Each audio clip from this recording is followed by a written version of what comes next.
আল্লাহ আমার গর্ভে যদি সন্তান দিতেন, আমার স্বামী আরেকটা রমণীর সাথে আলাদা ঘরে থাকতো না, আমি কেমনে সহ্য করতাম গো। আমি মহিলার কাছে আর ভালো লাগে না। মহিলা এমন কান্না কানছে, কান্না করতে করতে করতে করতে মহিলা ঘরের দরজা খোলে না। পরের দিন সকালবেলা ওই স্বামী তার বড় স্ত্রীরে ডাক দিতে গেছে ঘরের দরজাটা খোলার জন্য। আসসালামু আলাইকুম ওয়া রাহমাতুল্লাহ বলার আগে মহিলা ঘরের দরজা খুলতো। কিন্তু দ্বিতীয় দিন যখন বিবাহের প্রথম রাত্র শেষ হইয়া দ্বিতীয় দিন আসলো, স্বামী ঘরের দরজা একবার সালাম দেয়, দরজা খোলে না। দুইবার সালাম দেয়, দরজা খোলে না। তিনবার সালাম দেয়, দরজা খোলে না। স্বামী এবার দরজার মধ্যে আঘাত করলেন। আঘাত করার পরে দেখতেছে দরজাটা নিজে নিজে খুলে গেছে।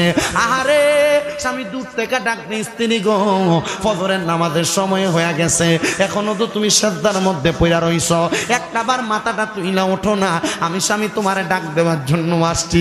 স্ত্রী একটা জবাবও দেয় না। স্বামী চিন্তা করলো আমি একবার ডাক দেওয়ার আগে আমার স্ত্রী আমার প্রত্যেকটা কথার জবাব দিত, আজকে দিয়ে আমার বউ আমার একটা কথারও জবাব দেয় না। স্বামী একবার দুইবার তিনবার কইরা কইরা ডাক দেয়। যখন বারবার বারবার ডাক দেয়, স্ত্রী যখন কোনো জবাব দেয় না, স্বামী যে স্ত্রীর মাথার মধ্যে ধরতে দেরি, স্ত্রীটা কায় তুই নিচের দিকে পড়ে গেছে। স্বামী ডাক দিয়ে কই, স্ত্রী কেমনে তুমি তোমার এই রাত্রিটা যাপন করলা? নাকে মুখে হাত দিয়া দেখতেছে রে, ওই স্ত্রী কোনো কথা কয় না, নিঃশ্বাসও পালায় না। ওই স্ত্রী কান্না করতে করতে আল্লাহর ডাকে সারা দিয়া ইন্তেকাল করছে। দুনিয়ার মানুষ ওই মহিলার আত্মুরা পেয়ে তার জানাজাতে আসছে না। আহারে, দুনিয়া তো সন্তান হারা কষ্ট।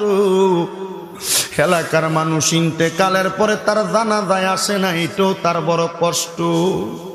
কিন্তু শোনো রে, ওই মহিলাটার মনে কষ্ট নিয়া যদিও মহিলাটা ইন্তেকাল করছে, ওই মহিলাটার জানাজার নামাজ তার স্বামী নিজে পড়াইয়া যখন বাড়িতে আসছে, রাত্রবেলা ঘুমাইছে, পরের দিন ফজরের নামাজে মসজিদে যায়া দেখে মসজিদের মধ্যে মুসল্লি আর মুসল্লি দেখা যায়। সব মুসল্লিরা ডাক দিয়া কই, হুজুর, ও হুজুর, আমরা গতকালকে রাত্রবেলা একটা স্বপ্ন দেখছি। হুজুর, আমরার স্বপ্নের কথা একটু বলেন। হুজুর, স্বপ্নের কথাটা একটু বইলা দেন। হুজুর কয়, কি দেখছো?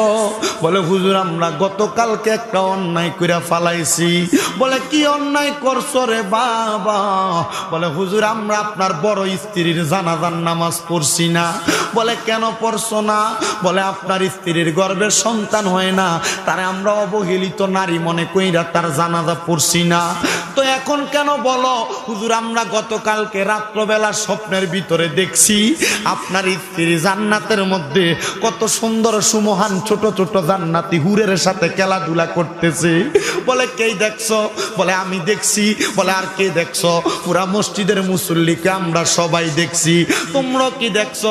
আমার স্ত্রী জান্নাতের ভিতরে ছোট ছোট হুরগিল মানের সাথে খেলাধুলা করে।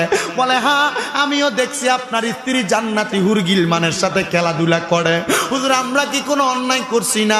ওই বউডারে আমরা খারাপ বইলা জানতাম, গর্ভে সন্তান আল্লাহ দিছে না, তোমরা বুঝো নাই বিদায় তার অবহেলা কইরা তার জানাজার নামাজ পড়ো নাই। ও হুজুর, এখন কি আমরা মাপ চাইতে পারবো? বলে, মাপ করার মালিক আল্লাহ, আল্লাহর কাছে ক্ষমা প্রার্থনা করো। এর জন্য মা বোনেরা যাদের সন্তান নাই তাদেরকে নিয়ে আপনি ঠাট্টা মস্কারি করবেন না। ভাই বাবারা যাদের সন্তান নাই তাদেরকে নিয়ে ঠাট্টা মস্কারি করবেন না।